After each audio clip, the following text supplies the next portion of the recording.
네, 7호 태풍 뿌라삘은 북상 속도 시속 약 13km로 비교적 천천히 올라오면서 많은 비를 뿌리고 있습니다.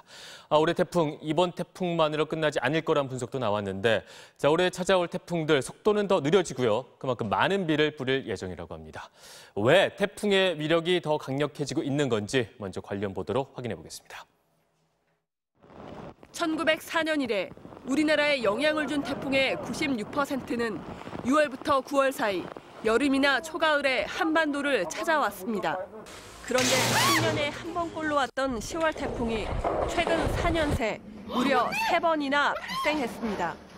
가을이 돼도 바닷물 온도가 식지 않으면서 태풍이 발생하는 기간이 늘고 강도가 강해진 겁니다. 바닷물이 따뜻할수록 아주 많은 수증기를 품을 수 있거든요. 지구온난화가 계속된다면 더 강력한 태풍이 우리나라에 영향을 줄 수 있다. 이대로라면 2100년엔 현재 2배가 넘는 태풍이 한반도를 찾아올 거란 연구 결과도 있습니다.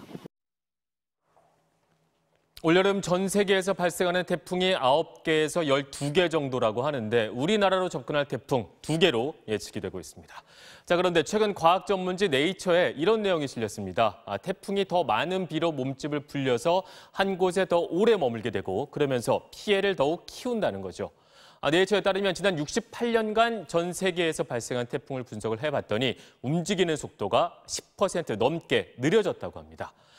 태풍이 천천히 움직인다. 이건요, 태풍이 천천히 움직이면서 수증기를 많이 품게 되고 그만큼 비 피해가 더 커진다는 걸 뜻하는 겁니다. 그런데 지역별로 보면 특히 걱정되는 대목이 있습니다. 우리나라가 포함된 북서태평양에서 태풍 이동 속도가 20%가량 느려지게 되면서 가장 많이 느려질 걸로 보인다는 겁니다. 네이처는 그래서 태풍이 특정 지역에 오래 머무르면서 특히 인구가 밀집된 한국이나 중국, 일본이 가장 큰 피해를 볼 수 있다고 우려를 했습니다. 그렇다면 왜 이런 일이 발생하는 걸까? 다들 짐작하시겠죠. 바로 지구온난화 탓입니다. 태풍의 단면을 보자면요. 하강 상승 기류가 맞물리고요. 중심을 향해서 바람이 휘몰아치면서 발생이 되는 건데 기온이 1도 올라가게 되면 대기 습도는 7%가량 높아지게 됩니다. 그래서 태풍이 생길 때 더 많은 수증기를 빨아들이게 되는 거죠. 그리고 이런 현상이 심화되면 슈퍼 태풍이 더 많이 생기게 됩니다. 바람의 속도가 초속 67m를 넘어서면 그거를 슈퍼 태풍이라고 부르는데 우리나라도 이 슈퍼 태풍에 근접한 태풍 과거에 찾아온 적이 있었습니다.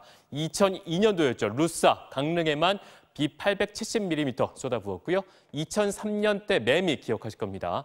풍속 60m의 강풍을 동반을 했었습니다. 그런데요. 한반도 평균 기온 갈수록 올라가고 있고요. 지구 전체 평균 기온 상승치인 0.6도를 웃돌고 있습니다. 100년 뒤에는 이 서울 기온이 지금 이 서귀포 기온과 비슷할 거란 예측도 나오고 있는데 슈퍼 태풍에 근접한 태풍이 아니라 진짜 슈퍼 태풍과 마주할 수 있을 거라는 분석까지도 나오고 있습니다. 해마다 많은 피해 남기고 떠나는 불청객 태풍. 지구는 이 태풍을 통해서 적도에 남는 열을 극지방으로 보내는 역할을 하게 됩니다. 그래서 에너지 불균형을 해소하는 일종의 자정작용을 지구가 하게 되는 건데 지구온난화와 이성기온이 갈수록 커질수록 에너지 순환을 위한 지구의 몸부림도 계속해서 커지는 겁니다. 환경 문제가 자연재해로 분메랑이 돼서 돌아오지 않도록 하는 노력, 그래서 더욱더 시급해 보입니다. 지금까지 앵커의 시선이었습니다.